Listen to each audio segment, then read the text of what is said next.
The TVWAN News is proudly brought to you by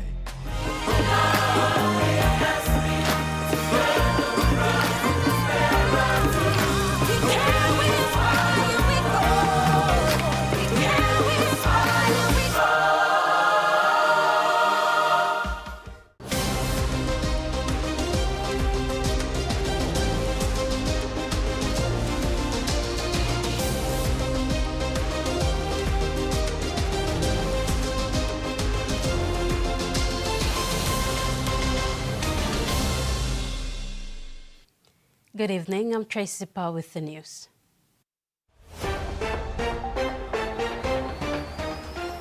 In this edition, Manus declared largest marine protected area, PM6 clarity, and clarity to exit Panthers.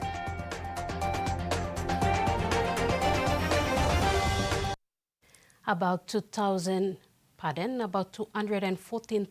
hectares of ocean around Western Manus has been designated as a marine protected area as PNG progresses towards achieving the 30 by 30 global initiative to protect and conserve at least 30% of the world's lands, freshwater and oceans by 2030. Minister for Fisheries and Marine Resources, TVWAN, announced this during a presentation on marine protected areas. This will be the largest MPA in the Melanesian region and will in the long run generate income through blue carbon bonds. Day 3 of the inaugural Melanesian Ocean Summit began with presentations on marine protected areas, bringing a panel of experts who discuss actions being taken in their countries in this area. Representing Papua New Guinea was the Minister for Fisheries and Marine Resources, TVWAN, who, while outlining initiatives already in place to protect marine life, announced the allocation of a 214 hectares of ocean as a marine protected area in Manus province. We have proposed an area of 214,000 kilometers, Prime Minister. This will be the largest no-take MPA in Melanesia. This will, under your guidance, Prime Minister, this will account to 9% of the PNG's economic EEZ. The design of the sanctuary is meant to ensure the economic sovereignty of our people and to ensure that the local Manus people, the communities, they retain their local fishing grounds. So this provides another avenue for our people in Manus. This message was received well by NGOs, development partners, and bilateral partners who further pointed out the importance of having an MPA. Even if we are selfish and we put people first and we don't care about the natural world that supports us, we still do want the MPAs, because the only way to obtain more benefits for people, the only way for people to have more fish to catch, the only way for people to have healthier and wealthier communities, the only way for people to have jobs in tourism, for example, and bring in more economic revenue, the only way is through areas that are set aside so marine life can come back. Without that increase in biodiversity, we are not going to have more benefits. Professor Sala has done extensive diving and research in the waters of PNG, and in a separate media conference, wowed at the abundance of marine life in the PNG waters and the importance of protecting them. Protected areas are, most of the ocean is like a checking account where everybody withdraws and nobody makes a deposit. You don't need to be a banker to know what's going to happen. These protected areas are like an investment account with a principal set aside that grows with compound interest, because we have seen marine life bounce back spectacularly in these protected areas. And then this investment account produces returns every year that everybody can enjoy, from tourism, jobs, increased the spillover of fish that will help replenish the fisheries around. So it is in the investment into this natural capital. Beyond conservation of species, the oceans play a key role in the carbon sequestration process, acting as a carbon sinkholes and absorbing and trapping huge volumes of carbon. This now opens the pathway for PNG to participate in blue carbon bonds similar to the Green Climate Initiative for forests. And part of this conversation we're having today is not just harvesting resource or conserving. Those areas that we are conserving, we want to earn from the blue carbon and blue bond market economy. And we're working into this space. So you also earn from conservation, as well as the other areas you earn from sustainable fishery. Ambassador Nico Barito from the Seychelles Islands presented on what he is doing back in his country to gain from blue bonds, and Prime Minister Marape said to consult with him on how best PNG can do in this space. Susan Oriape, TV1 News. Day 3 of the inaugural Melanesian Ocean Summit began with presentations on marine protected areas, bringing a panel of experts who discussed actions being taken in their countries in this area. One thing that stood out from the presentations was that Pacific people have always protected their fishing grounds. It's their way of life. Discussions centered around a more formal approach to protecting marine life and oceans that will benefit both the host countries and locals. Interestingly, discussions by the panel comprising the Palau Minister for Fisheries, his PNG counterpart Jelta Wong, and Professor Enrique Sala from the National Geographic Society all highlighted the resilience of Pacific Island communities who have passed down the conservation agenda from generations, ensuring their fishing grounds are protected. They therefore collectively said introducing the marine protected area concept was not a new thing. It is to protect against illegal commercial fishing and giving space for marine life to thrive. So that's a great example from Palau. We have also seen areas, the taboo areas. We conducted an expedition in Papua New Guinea's waters 2 years ago at the invitation of the very kind invitation of the government. And the best areas we saw were the taboo areas, areas where the local communities have set aside for nature. These areas, the abundance of fish is off the charts. In these areas, the corals are in their best shape. They are the most resilient to warming.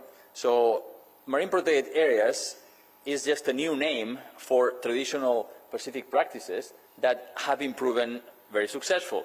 If we have had bull and taboo and other traditional conservation areas for so many centuries, it's because they work. Ambassador Nico from Shoals Island told of how part of an ocean in the island has been protected and is thriving with life, absorbing 80 billion tons of carbon each year. The government there then came up with a strategy to charge green fees to visitors and levies on tourism and cargo ships for using the oceans. I thought this is a success, and we try to talk in other forums, in China, in Asia, in Hong Kong. I was talking about all this carbon, and I attract the heart of the vessel operators. I was simply talking to a big group of vessel operators in Hong Kong one day. I said, you people sail the ocean, you use your cargo, your big vessels, mother vessels, you never pay the ocean. You only pay the port. You only pay the dues, right? So I said, now, time has come where you carry cargo and your cargo is supposed to pay carbon tax.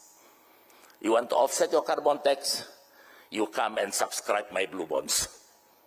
So if you subscribe my blue bonds, you have advantages. You can show that I already pay my carbon ahead. And you still have the value of the carbon because against the carbon, you have what you call a bonus of carbon. Prime Minister James Marape was impressed with this presentation and expressed his desire to replicate this through the creation of MPAs in the country. The Ocean Summit concludes tomorrow. Ruth Rongola, TV1 News. The referral of the Chief Justice Segip Salika by the Ombudsman Commission to the National Executive Council is a first of its kind in PNG's democracy and must be looked into with care. Prime Minister James Marape said his department is now seeking clarity from the State Solicitor on how to deal with this matter. The Chief Justice Segip Salika was referred to the public prosecutor in March for allegations of misconduct in office. The acting public prosecutor took some time to deliberate on this case and just last week announced the dismissal of all 50 charges, citing that the monies paid into the Chief Justice account were consistent with his salaries. I have, as the acting public prosecutor, determined that the evidence referred to us by the Ombudsman Commission is insufficient, not credible and not cogent, and for that reason we have declined to refer the leader to the National Executive Council for the appointment of a leadership tribunal. The decision that we have arrived at was done through careful and closely assessing the material that was given to us by the Ombudsman Commission that had the supporting evidence of the allegations. We've considered all of that in its entirety and have arrived at the decision. Following this announcement, the Ombudsman Commission went further to invoke its reserve powers under Section 29(2) of the Constitution and Section 27(3) of the Organic Law on the duties and responsibilities of leadership to refer the Chief Justice further to the National Executive Council. Prime Minister James Marape, who is the head of NEC, confirmed receipt of the file from Ombudsman Commission, but said they are seeking the state solicitor's advice on this. As I speak, I do not have the standing to prosecute this matter unilaterally. It's a sensitive matter. It's an important matter that needs due care and attention. And I've now sought clarity from state solicitor on what is the constitutional process in this sort of situations. He therefore called on critics and commentators to refrain from discussing this matter further, as it needs to be dealt with utmost care. I'm concerned with the possibility of public commentaries that run all over the place. Many times when rugby league season is played, we become rugby league playing experts. Many times when COVID comes around, we become medicinal experts. And many times when situations of law come around, we become legal experts. I just want to ask our country to, let's refrain. This is Chief Justice we're dealing with. Let's pause our commentaries for some time. Allow the process to run. Prime Minister's office will not be in haste.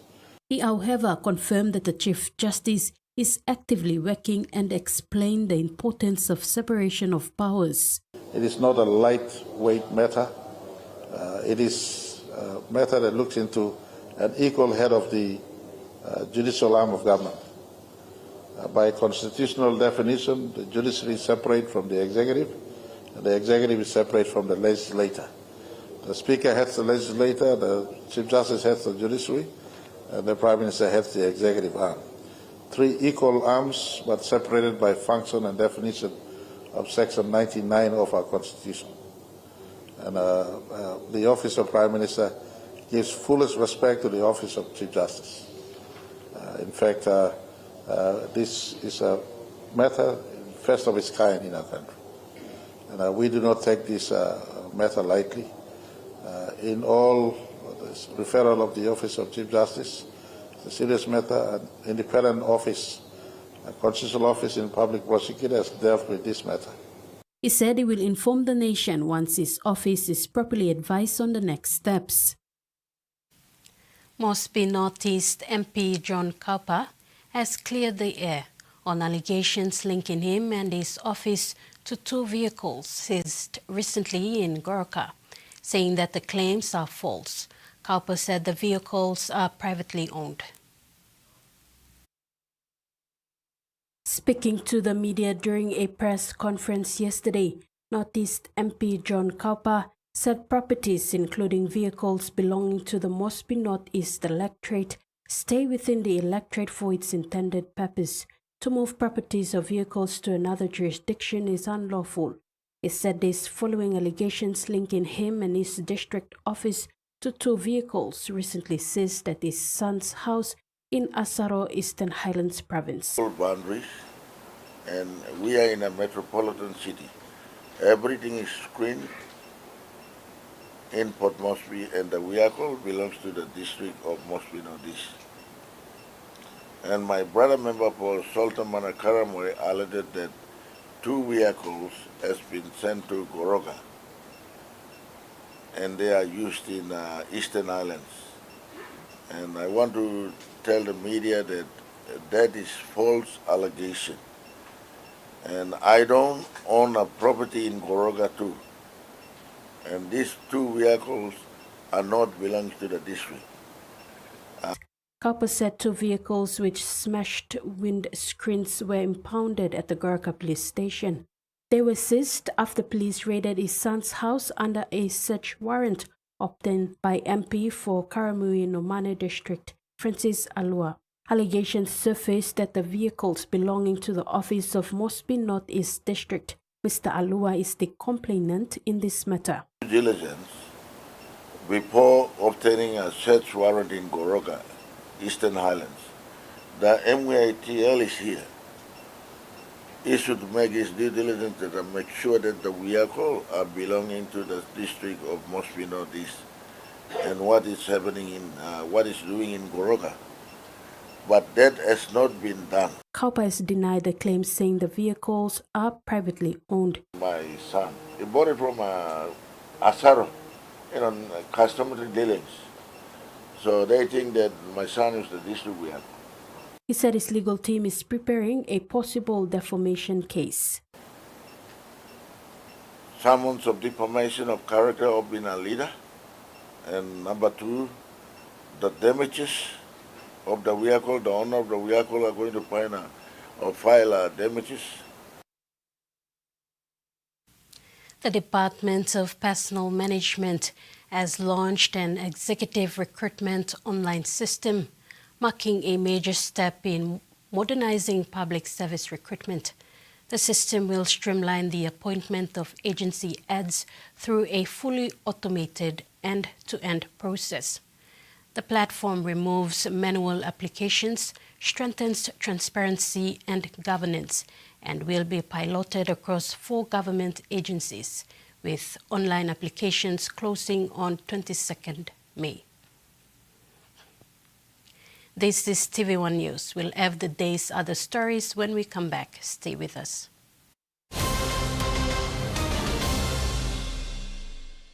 Banking doesn't have to be complicated. With PSP's One Talk Wallet, control your money wherever, whenever. Dial *131#, enter your PIN, select cash in or out, and generate a secure code to withdraw cash. It's the only wallet for cardless ATM withdrawals. Send and receive funds, pay for goods and bills, or withdraw cash with ease. All with PSP's One Talk Wallet. PSP's One Talk Wallet. Money made easy. Dial *131# today.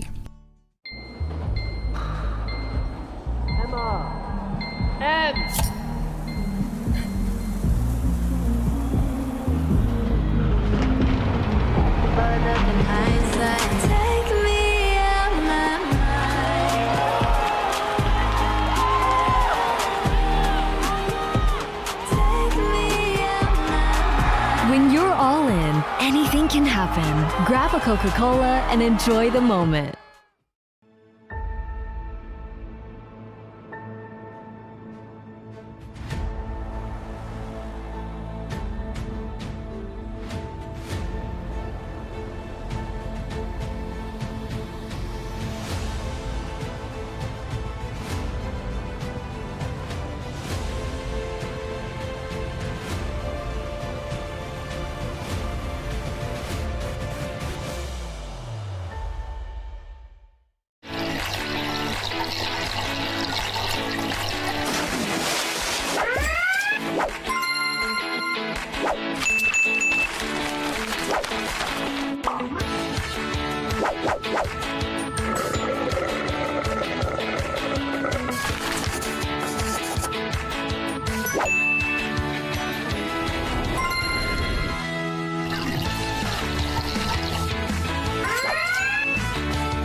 The PNG LNG project has now generated more than 30 billion kina for Papua New Guinea since production commenced.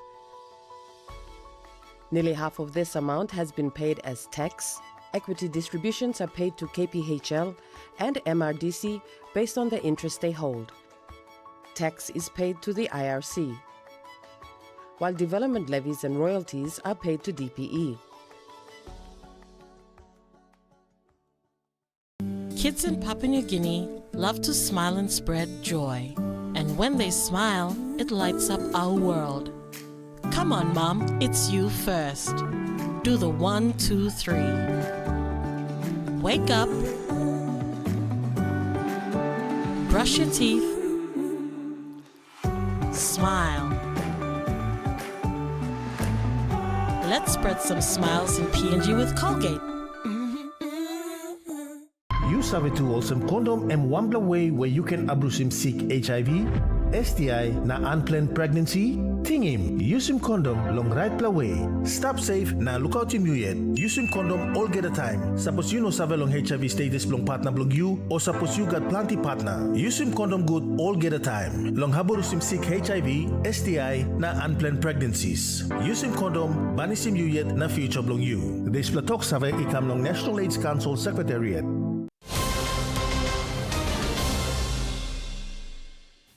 Thanks for staying with us. Healthcare services in Samoa LNG in Huangau district of Morobe province continues to improve with new efforts underway to strengthen nursing operations in the area. A newly completed rural health center has reached its completion stage and is currently awaiting official clearance and authorization from the Provincial Health Authority before it can be officially opened and begin operations. Meanwhile, Samoa Health Caretaker Officer in Charge, Xavier Zutu, confirmed that 3 nursing officers are expected to travel over the weekend to assist with nursing services at Busaman Clinic. The Royal Papua New Guinea Constabulary aims to have its own self-sufficient air wing after 3 years. Deputy Prime Minister and Member for Lae John Rosso outlined this during the official handover of 2 Bell 412 helicopters by the Australian Federal Police in Lae yesterday. Change doesn't happen overnight. Deputy Prime Minister and Member for Lae, John Rosso, emphasized that small, consistent actions will lead to significant change, and for PNG's police force, these changes can be seen through the refleeting of police vehicles, increasing police recruitment, and now the presentation of 2 new Bell 412 helicopters by the Australian Federal Police. He said the era of a modern professional police force has now started. New vehicles, new uniforms, proper resourcing with boats, proper resourcing with manpower, and now proper resourcing with the air element. The helicopters are part of the Australia-Papua New Guinea bilateral security agreement that was signed on December 7, 2023 and entered into force on December 12, 2024. Kamela Guare, TVWAN News, Lae. Rabaul District in East New Britain has launched the PAC-FIRST H2O project, one of the first in the country aimed at protecting freshwater resources and strengthening climate resilience. The national launch, held at Somarai Memorial Park, was officiated by National Planning and Monitoring Minister Sea Anopala, who said the 104 million Kina German-funded project will run from 2026 to 2031. The project will improve climate-resilient water systems, sanitation facilities, and conservation initiatives in high-risk communities. Rabaul is the first district to receive a fully government-funded WASH project of this scale, prioritizing Matupit communities. Senior public servants in Madang Province's administration completed Block 2 of the Somarai Institute of Leadership and Governance course at the Northern Regional Training Center in Madang Province this week. This training are part of the Madang Provincial Administration prerogative in aligning to the business ethics as practiced in the past. 25 senior public servants and agency directors completed Block 2 of the National Diploma of Government, Leadership and Management course of the Somarai Institute of Leadership and Governance in Madang this week. promote compliance and values and ethics of the public sector. Cross-cutting issues fan diversity, including GASI and occupational health and safety, were the courses taken.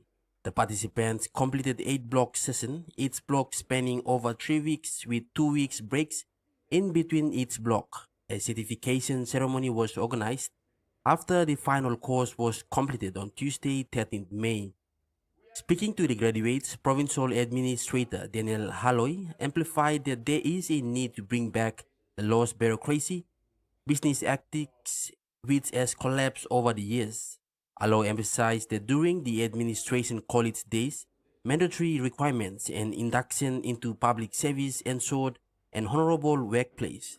He said over the years, the public machinery became corrupt because public servants who joined the workforce did not get the chance to be inducted into public service.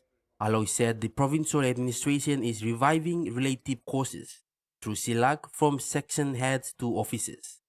We lost the business ethics that the national governments were supposed to, and the public service were supposed to abide by. The lost value in the bureaucracy.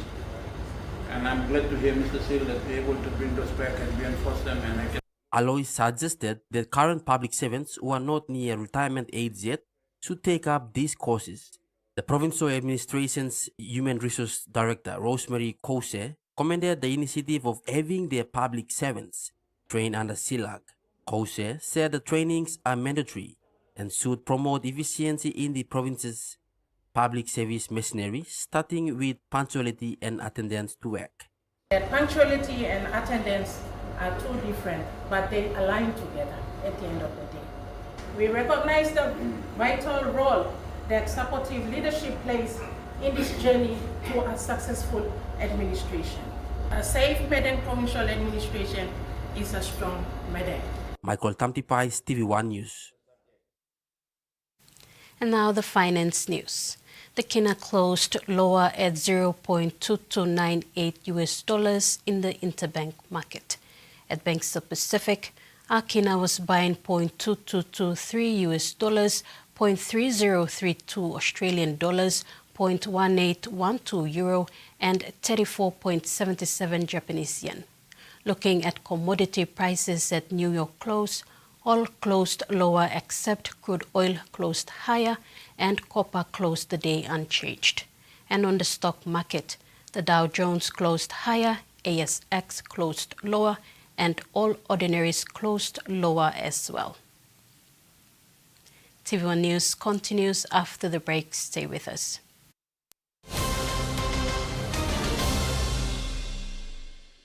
For too long, banking has felt out of reach for many. But now, PSP's One-Talk Wallet is here to change that.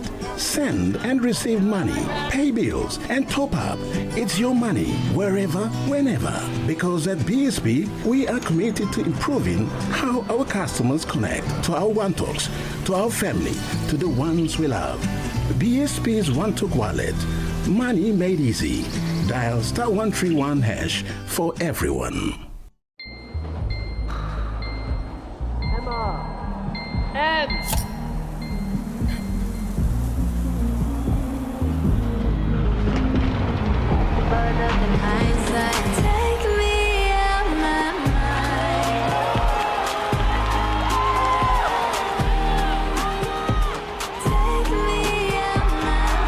When you're all in, anything can happen. Grab a Coca-Cola and enjoy the moment. Hiya, Mama. You wait then, but me add him special flavor. Put in more flavor, put in more taste. Magic Cocoa, get up a big smile on face. Time cook him chicken, a great kumu too. Sip, sip, the moo yes, magic on you. Meji, PNG and Mia. Buying PNG made. The PNG LNG project has now generated more than 30 billion kina for Papua New Guinea since production commenced. Nearly half of this amount has been paid as tax. Equity distributions are paid to KPHL and MRDC based on the interest they hold. Tax is paid to the IRC. while development levies and royalties are paid to DPE. New Fabuloso multi-purpose cleaner with an irresistible fragrance that lasts all day long, creating a field of flowers in every corner of your home with an irresistible fragrance that lasts and lasts all day long. Fabuloso, irresistible fragrance. You have to meet my best friend. She's the sweetest. Hey, check out my hair. Which one? The one on your head or the one in the sink? Relax.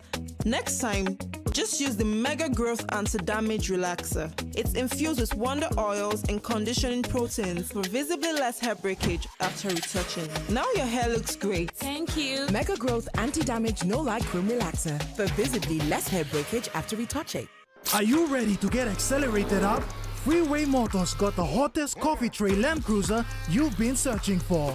Fully kitted diesel engine Toyota Land Cruiser dual cab. Adjustable steer, AM, FM, and Bluetooth for your entertainment and more. It's now or never. Hurry! Come into our 4 Mile branch to inspect this beauty and get blown away and live with a powerful, stylish, open-back Land Cruiser and drive in style. Making some room this time. Just before those cushions for 4. It's almost as if he's thought even before Siraj has turned. Welcome back. BSP Life PNG has announced a combined payout of 3.5 million kina in life insurance survival benefits to members of the PNG Health Support Workers Association. More than 1,500 health workers will receive their survival benefit payouts throughout 2026 and the BSP Life's One Talk Delight life insurance product, the first of its kind for the association and a landmark moment for insurance uptake in PNG. The combined payout of 3.5 million kina in life insurance survival benefits to members of the PNG Health Support Workers Association goes back to January 2023. At the time, the PNG Health Support Workers Association enrolled more than 2,000 members into BSP Life's group insurance cover. The premiums were paid by the PNG government. Later, members were moved to individual One Talk Delight policies. According to BSP Life PNG, the money is already helping many families. Members say they are using the payouts to pay school fees, repay loans, fix homes, and support their families and communities. Many members were surprised to receive money while still alive. It has paid more than 1.8 million kina to families of members who have passed away under the group insurance scheme. BSP Life PNG Board Chairman Rugby Jr.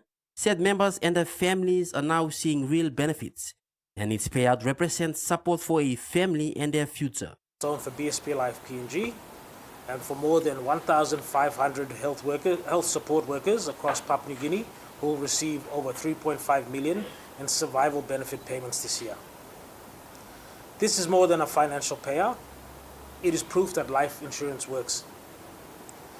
The initiative commenced in 2023 through a government-supported partnership between BSP Life PNG and the PNG Health Support Workers Association, enabling more than 2,000 members to access long-term savings and life insurance protection through the One Talk Delight product. PNG Health Support Workers Association Acting General Secretary Bonnie Kaipa revealed that he is proud to represent members across the country. I am greatly honored to have this opportunity to represent my executive team and members nationwide, and not forgetting the government who stood behind the agreement and implementation of these awards that resulted in our members benefiting one way or the other. Thank you. He thanked the government for supporting the program, which is now helping members and their families through the 3.5 million kina payout. Michael Tamtipais, TVWAN News. The K92 Mining, operator of the Kainantu Gold Mine in Eastern Islands Province, has again reported a strong first quarter 2026 financial result following its previous announced quarterly production of 46,743 ounces of gold equivalent.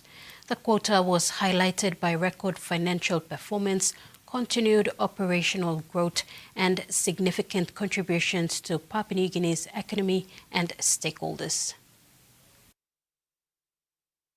These contributions reflect K92's ongoing commitment to deliver lasting impact in the local communities and to Papua New Guinea through responsible resource development and strong partnerships with national and local stakeholders. The company reported the following in its first quarter 2026 financial results. 287 million kina corporate tax payment to the government of Papua New Guinea, being the first installment for 2026, 178 million kina in capital investment, primarily advancing Stage 3 expansion and accelerating the Stage 4 expansion, 22 million kina in exploration expenditure supporting near mine and regional growth, 17 million kina in royalties paid, 4 million kina in mineral resources authorities levies, 202 million kina spent with local supplies supporting local businesses, 4 million kina investment in community programs supporting health, education, and infrastructure. John Lewins, K92 Mining's Chief Executive Officer, said the results reflect a strong first quarter with record financial results and continued operational progress, including the first full quarter of operations from the new state-of-the-art 1.2 million kina tons per annum Stage 3 expansion process plant. Solomon Island popular artist Richard Sine, also known as Shonri, stages gig in Lae and Port Moresby. The music tour, Run It Back, was backed by the Makasi Band. Popular Solomon Islands artists Sonray, Geneo, Saski and T-Boy returned to Papua New Guinea for a highly anticipated music tour. They brought their vibrant Melanesian vibe to fans in Lae and Port Moresby. On Friday, 8 May 2026, the group performed at Club 99 in Lae. Fans enjoyed a lively mix of PNG and Solomon Islands music. In Port Moresby, Lamana Hotel hosted excited fans and an eventful night.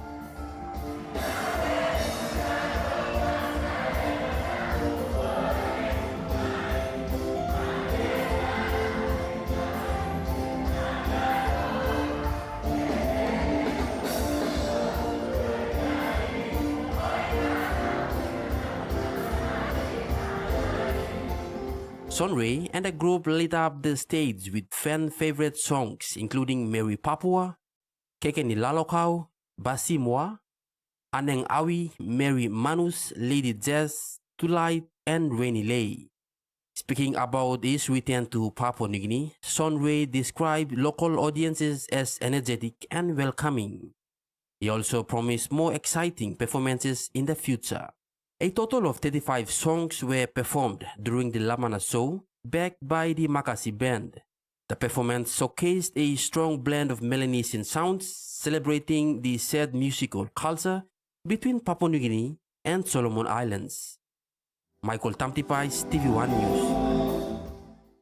To overseas news, a missing piece of Australia's democracy has been put back in pride of place in the building that housed Australia's parliament for more than 60 years. Parts of the press gallery has been recreated and opened to the public at Old Parliament House to honor the countless stories, reports and news crews pumped out in cramped and smoky conditions. Back where it all began. Laurie Oakes still looms large in Old Parliament House. His more than 60 years in political journalism's now been formally recognised. There's no better job, in fact, than working in the press gallery. Everyone here knows that. Along with the still hard-working doyenne of the press gallery, Michelle Grattan. In her absence, I pay tribute to a legend. Working media left its old home almost 4 decades ago. When they did, evidence of 61 years of storytelling went to. Where were you exactly in this ABC bureau? I was over here in the corner. In Barry Cassidy's view, it was time for a historical omission to be addressed, and it has been. This building had captured the role of the politicians, a lot of the staff.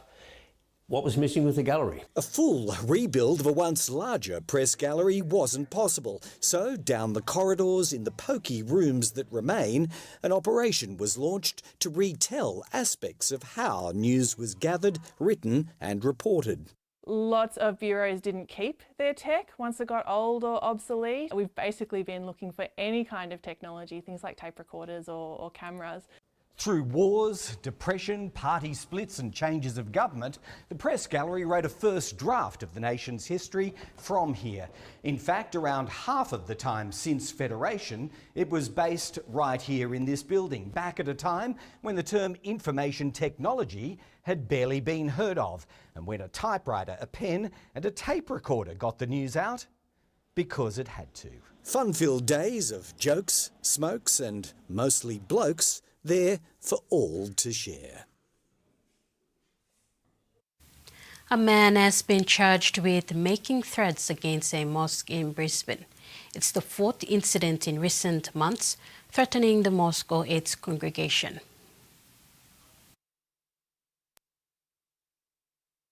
Police were called to this Bald Hills Mosque on Sunday following reports that a man had been verbally threatening people inside.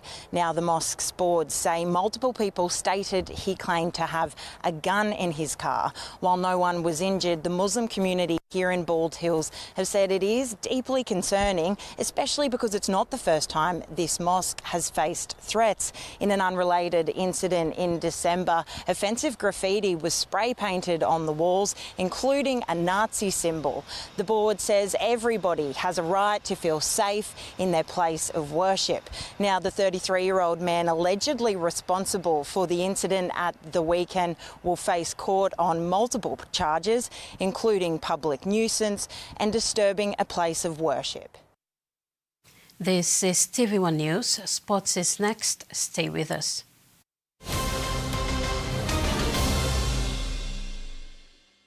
Ready for the world, so is your Visa Visa card.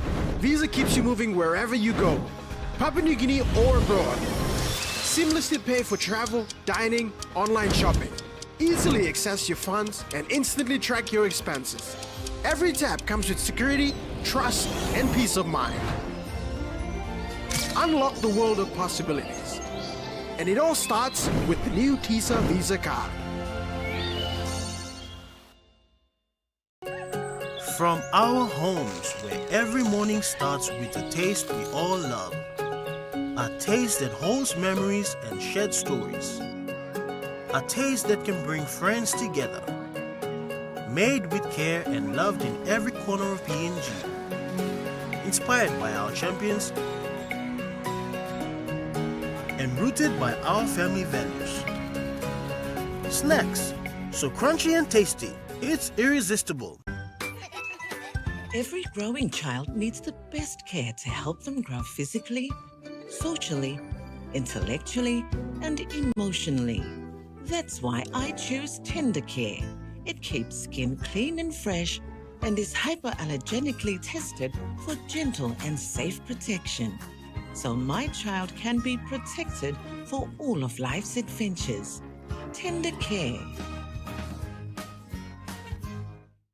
You sabe tu awesome condom and wambla way where you can abrusim seek HIV, STI na unplanned pregnancy? Tingim, use him condom long right pla way. Stop safe na look out him you yet. Use him condom all get a time. Suppose you no save long HIV status long partner blog you or suppose you got plenty partner. Use him condom good all get a time. Long haborusim seek HIV, STI na unplanned pregnancies. Use him condom banisim you yet na future blog you. This platok save ikam long National AIDS Council Secretariat.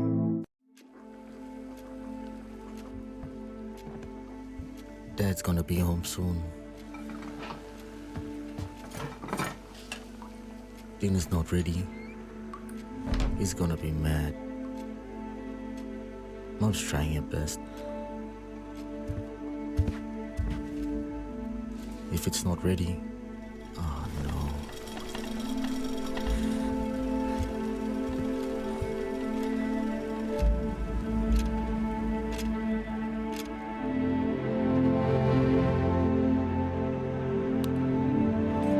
I'm proud of my old man. If he can change, anyone can. You have to meet my best friend. She's the sweetest. Hey, check out my hair. Which one? The one on your head or the one in the sink? Relax. Next time, just use the Mega Growth Anti-Damage Relaxer. It's infused with wonder oils and conditioning proteins for visibly less hair breakage after retouching. Now your hair looks great. Thank you. Mega Growth Anti-Damage No Light Cream Relaxer for visibly less hair breakage after retouching. We have a whole new season. Can you believe it? You're good to go. Hold it, hold it, hold it, hold it. Hot Rod Garage. Tonight, 9:30 on Turbo.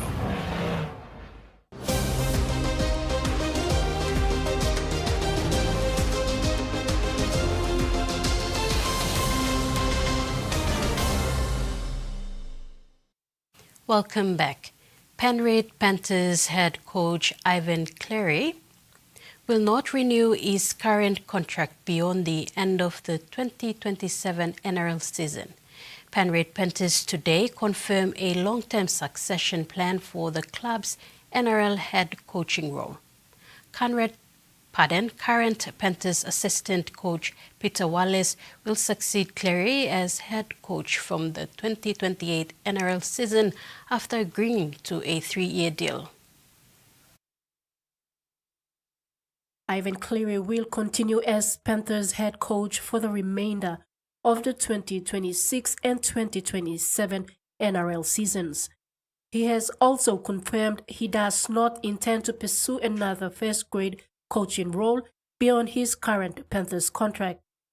Current Panthers assistant coach Peter Wallace will succeed Cleary as head coach from the 2028 NRL season after agreeing to a 3-year deal. The announcement provides the club with long-term certainty and ensures a smooth transition. Ultimately, my decision's made, so why not? Just gives also, I think, gives Peter a good sort of lead into the job, particularly next year. I feel like I feel personally they'll be able to help him a lot in that sense. I'm sort of passionate about trying to help a first-time coach. I got that sort of help early in my career, and I don't think I could have survived without it. So that'll be cool. That's sort of part of it as well. Yeah, but it's just time. It's time. I'm not getting any younger, and I just sort of, as I said earlier, I want to use the skills I have in different areas. I still love coaching, but I have plenty of time to scratch that itch. I'm no interest in coaching another NRL club. If someone thought I was worthy of a rep job, I'd consider that probably. Following a 186-game first-grade playing career, Cleary began his NRL coaching career with the Warriors in 2006 before joining the Panthers as head coach in 2012. After 2 seasons with West Tigers in 2017 and 2018, Cleary returned to Penrith in 2019. Since then, he has overseen the most successful period in the club's history, guiding the Panthers to 4 consecutive NRL premierships from 2021 to 2024, as well as 3 minor premierships in 2020, 2022 and 2023. Cleary will remain fully focused on leading the NRL program through the next 2 seasons, while Wallace will continue in his role as assistant coach before formally taking the reins in 2028. Susan Oreape, TVWAN Sports. 19-year-old young PNG Commonwealth star Philip Coates is set to make its NRL debut for Brisbane in the Magic Round after fellow teenager Antonio Verhaven become the latest Broncos player to be ruled out. Philip is the younger brother of Storm superstar Xavier Coates. Brisbane Broncos head coach Michael Maguire announced earlier this week at training that junior Commonwealth winger Philip Coates will make his NRL debut during the Magic Round against the New Zealand Warriors this Sunday.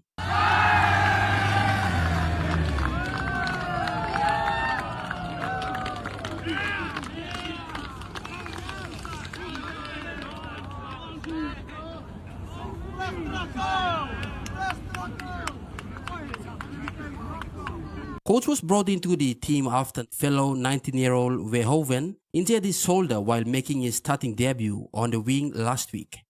The young winger's debut is expected to excite fans. Coates has often been compared to his older brother Xavier Coates, who played 32 games for the Broncos before moving to Melbourne in 2022. Philip Coates has impressed while playing for the Belly Bears in Queensland Cup, and the Broncos have high hopes for him. The club recently showed their confidence by giving him a one-year contract extension earlier this year. Broncos head coach Michael Maguire said he believes the teenager is ready for the first grade and is confident he will perform well against the Warriors. Meanwhile, the Broncos will be without several players for Magic Round due to the 11-day stand-down rule. Those missing include Manus, Courtney Staggs, Ben Tekura, Dean Mariner, Corey Jensen, Blake Moser, Brendan Piakura, Billy Walters, Grant Anderson, and Delos Hoyter. Skipper Adam Reynolds returns from concussion after missing last week's loss to Manly. Michael Tamtipais, TVWAN Sports. PNG Rugby Football League Academy program has revealed it will add 4 new centres in 2027 as momentum builds towards 2028. Following its outreach visit to a few centres, the Player Pathway and Development Division was impressed with the school's rugby league program and strong community support. The 4 centres are yet to be announced. The Papua New Guinea Rugby Football League Academy program was established to create a development pathway for young rugby league players across the country and to raise the standard of the game from grassroots to elite level. Currently, there are 8 academies operating since the program was launched in 2024. With the planned additions in 2028, PNG RFL aims to increase its footprint, targeting roughly 12 to 13 centres within the next phase. The Player Pathway and Development Division, headed by Joe Greimer, focuses on identifying and developing talented boys and girls through structured coaching, education, fitness, and competition programs. The Academy model also supports PNG's long-term rugby league ambitions, particularly with the country preparing for the entry of the PNG Chiefs into the NRL in 2028. Greimer, after visiting a few centres in the country, says signs are that Wewak is ready to join the Academy program. Apart from Wewak and Medang, upcoming receipts will cover Kavieng, Kimbe, Kundiawa, Mendi, Jiwaka, Simbu, and Tari as part of the expansion planning. It's outstanding. If you told me that this is what rugby league is going to look like when I first came here 3 years ago, it's exceeded everyone's expectations, and we need to continue with that momentum. And the more compliance we have in schools, the better the style and the better the standard of rugby league. Terry. Bit of a challenge for the NJ team, and that's the flying this morning and then out again, same goal. Absolutely, and that's that resilience part that we want to impart on our young boys and our young girls, that they have to travel, play and go back and then go to school tomorrow. The initiative was also designed to strengthen school-based rugby league and enforce stronger community involvement, while creating a pathway from grassroots competitions into national youth programs and eventually professional rugby league. Susan Oreape, TVWAN Sports. The Papua New Guinea Football Association has announced the final 23-man squad for the PNG Under-19 men's national team for the OFC Under-19 men's championship qualifying stage to be held in the Cook Highlands from June 6th to the 12th, 2026. The final squad was named following weeks of preparation and assessment, with the selected players set to represent PNG in a crucial campaign for qualification to the OFC Under-19 Men's Championship in Samoa later this year. Really good to see as well as Vanuatu. The final squad for the PNG Under-19 Men's National Team for the OFC Under-19 Men's Championship qualifying stage was named following weeks of preparation and assessment. The team faces Tonga in its opening match on June 6 before taking on host nation Cook Islands on June 12. Only one qualification spot is available from the tournament. The winner advances to the championship tournament in Samoa in September. The team has worked hard throughout preparations, and PNGFA believes the selected squad is ready to compete on the regional stage. The Under-19 23 man squad include defenders Charles David, Christopher Eugene, Thomas Niobo. Midfielders include Ruel Api, Leighton Enoch, and Harold Beal. Strikers include Nalau Moses, Benjamin B, and David Tita. The three goalkeepers are Ricky Hulana, Luther Rodney, and Wayne Jawa. The OFC Under-19 Men's Championship serves as an important pathway for the development of young footballers across Oceania and provides valuable international experience for emerging talent. Michael Tamtipais, TVWAN Sports. Solomon Kings FC have kept their semi-final hopes alive, recording a convincing 3-0 win over PNG Curry FC in their final Challengers Group match. Coming off a narrow 3-2 loss to Vanuatu United over the weekend, the Solomon Islands men knew only a strong victory and result would keep their campaign alive. Solomon Kings wasted little time making the intentions clear. 10 minutes in, Bobby Leslie combined neatly with J-Roll Petty before pushing past his marker and calmly finishing to give Solomon Kings the early lead. The pressure continued to build, and it was Les Lofthouse who doubled the advantage. Junior David Timing ran to perfection, delivering a floated cross to the back post where Lofthouse nodded home. Despite an early substitution that saw Don Kiana replace Petty, Solomon Kings maintained control, pushing forward for more goals to boost their chances. After the break, they came out firing again, Bobby Leslie going close, before William Komasi also tested the defense, though his effort was ruled out for offside. To their credit, PNG Ekari threatened on the counter, with substitute Ati Kepo providing energy up front, but the Solomon Kings defense held firm. Then deep into stoppage time, Rafael Leai controlled well and squared the ball to Lofthouse, who curled a clinical finish into a far corner, sealing a crucial victory. Solomon Kings now await the result between Tahiti United and Vanuatu United later today to confirm whether their semi-final hopes remain alive. Michael Tamtipais, TVWAN Sports. This ends the sports segment, and now the weather.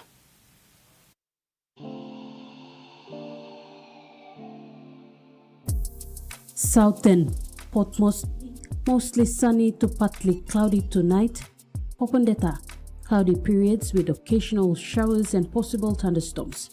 Momase, Ley, cloudy with evening rain periods. Madang, partly cloudy with evening showers and rain drizzles.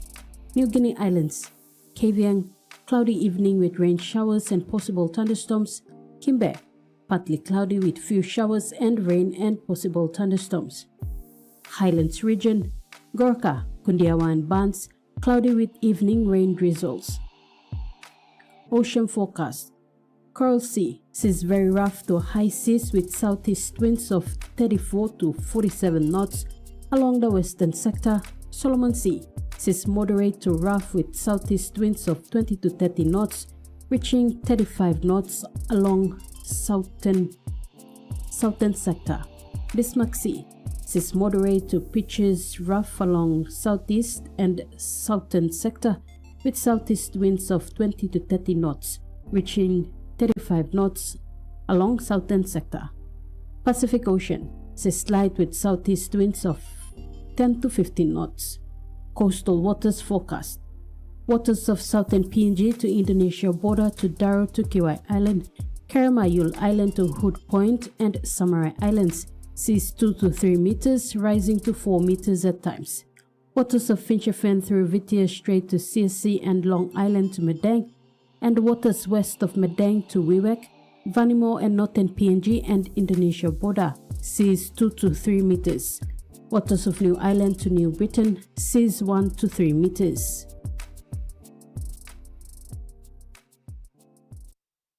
And that ends another edition of TV1 News. Pleasant viewing. Good night.